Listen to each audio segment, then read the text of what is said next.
Picture São Paulo from 500 feet in the air from a helicopter, and in São Paulo, the ultra-wealthy travel almost exclusively by helicopter because the streets below are too dangerous for them to use. The view is one of the most revealing images of what extreme inequality actually looks like when it reaches its terminal stage.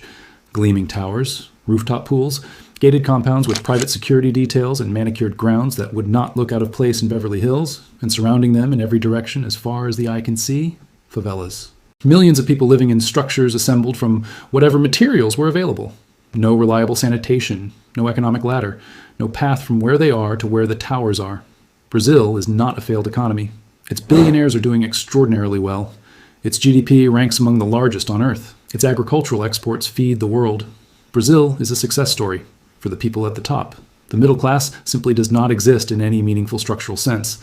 It was not lost through incompetence or corruption alone. It was hollowed out deliberately through a specific set of economic policies that concentrated productive asset ownership at the top and converted everyone else into a permanent service class with no viable path to accumulation. Here's the part that should concern every American, every Briton, every Australian watching this. Brazil is not a cautionary tale about somewhere else. It is the blueprint. And the financial architecture being constructed in the United States and the United Kingdom right now is following it with a precision that is visible in the data for anyone willing to look. They are Brazilianizing the West, and they are doing it faster than most people realize. The pivot. When mainstream financial media discusses the American economy, the language is consistently optimistic. Record stock markets, low unemployment, a booming service economy, resilient consumer spending. These metrics are real. They are also measuring the wrong things, or more precisely, they are measuring the indicators that look healthy, while the underlying architectural shift that determines long-term wealth distribution is proceeding invisibly beneath them. Brazilianization is not poverty. It is not economic collapse. It is the deliberate hollowing out of the structures that allow ordinary people to accumulate wealth across generations. The manufacturing base, the affordable ownership ladder, the credit access that doesn't extract predatory rates from the people who can least afford them. It is the systematic separation of the economy into two tiers: those who own productive assets and extract permanent returns from them, and those who provide services to the owners and consume whatever remains after extraction. Brazil took decades to reach its current configuration. The West is moving faster because the tools available to modern institutional capital are more powerful, more legally sophisticated, and more globally coordinated than anything available to the Brazilian elite of the 20th century. Here are the three weapons being used to complete the transition. Weapon 1, the deindustrialization illusion. Brazil's economic trajectory in the 20th century followed a pattern that economists call commodity dependence. The country exported raw materials, soybeans, iron ore, petroleum, and imported finished manufactured goods. It never built a self-sustaining industrial base capable of generating the kind of broad middle-class employment that manufacturing economies produce. Without manufacturing, you cannot have a broad middle class. Manufacturing creates jobs at multiple skill levels, from assembly line work to engineering to management, that pay wages sufficient for household wealth accumulation. It creates supply chains that distribute economic activity across regions. It creates the productive capacity that allows a nation to generate real value rather than simply moving money around. The United States and the United Kingdom both possessed that industrial base. They chose, through trade policy and deliberate deregulation, to offshore it. The jobs that replaced manufacturing in the Western economy are service jobs. And service jobs, particularly the gig economy positions that have proliferated in the last decade, have a structural property that makes generational wealth accumulation nearly impossible. They do not generate surplus. A worker paid by the task with no benefits, no guaranteed hours, and no employment security cannot plan, cannot save consistently, cannot absorb an unexpected expense without falling behind, cannot accumulate the down payment that converts rental dependency into ownership, cannot build the financial buffer that separates genuine middle-class stability from month-to-month survival. The gig economy is not a new form of freedom. It is a new form of the commodity export model applied to human labor. Instead of exporting raw iron ore, the West is exporting the labor of its workforce, delivered on demand, priced at the minimum the market will accept, with all risk transferred to the individual worker, and all surplus captured by the platform that coordinates the transaction. Brazil stopped making things and exported commodities. The West outsourced production and exported its workers' economic security. The outcome, played out over a generation, is structurally identical. Weapon 2, the two-tier credit trap. In Brazil, interest rates on consumer credit have historically been among the highest in the world. Personal loan rates in the double digits, credit card rates that, in some periods, exceeded 100% annually, the same financial system that charges ordinary Brazilians. These rates makes cheap credit available to corporations and institutional borrowers at rates that bear no relationship to the consumer market. 2 tiers, one financial system, completely different access. This is not a Brazilian anomaly.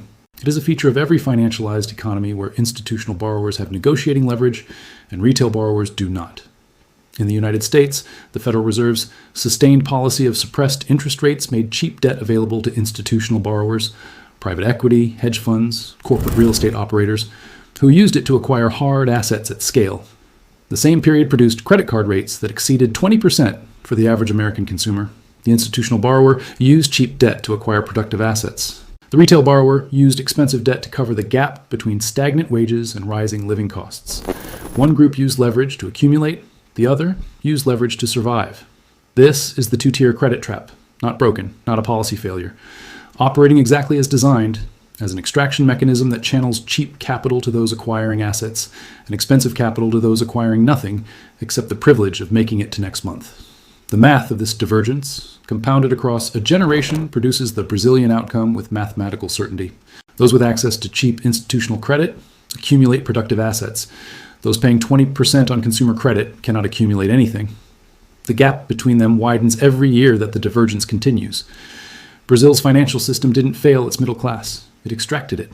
The Western version is running the same extraction on a more sophisticated timeline. Weapon 3, the walled garden economy. The final stage of Brazilianization is the one that makes the structure permanent. As the middle class erodes, as the gig economy replaces manufacturing employment, as the 2-tier credit system prevents accumulation, as housing ownership becomes structurally inaccessible, the wealthy begin physically separating themselves from the consequences of the system they have created.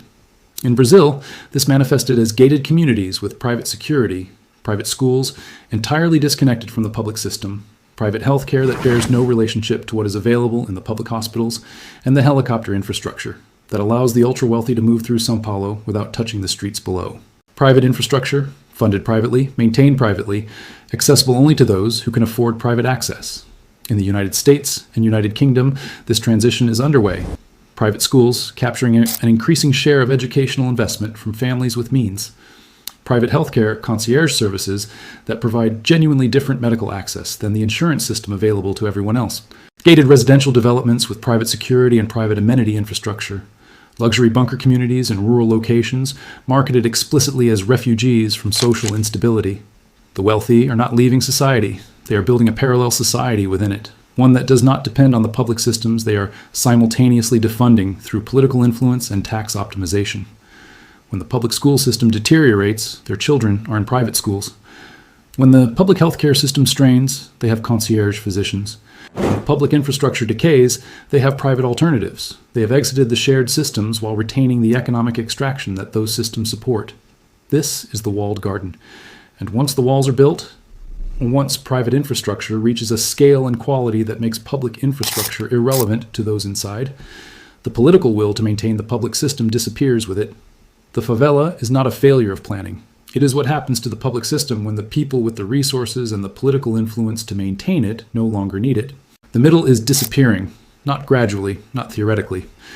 In the data that tracks home ownership rates, in the gig economy participation statistics, in the divergence between institutional borrowing costs and consumer credit rates, in the private school enrollment figures, and the private security industry growth numbers, the economic architecture of the United States and United Kingdom is being reconstructed along lines that have already produced their endpoint in Brazil: 2 classes, owners and renters, those inside the walls and those outside them. The transition is not complete. The window is not closed, but the window does not stay open indefinitely. Every quarter of institutional real estate acquisition, every year of manufacturing base erosion, every percentage point of divergence between institutional and consumer credit rates narrows it further. You either acquire the hard assets and the uncancelable skills that place you structurally inside the ownership class, or the economic architecture being constructed around you places you outside it by default. There's no comfortable middle position left to occupy. The middle is exactly what is being erased. Subscribe to Wealth History Vision. Stay awake in a sleeping world.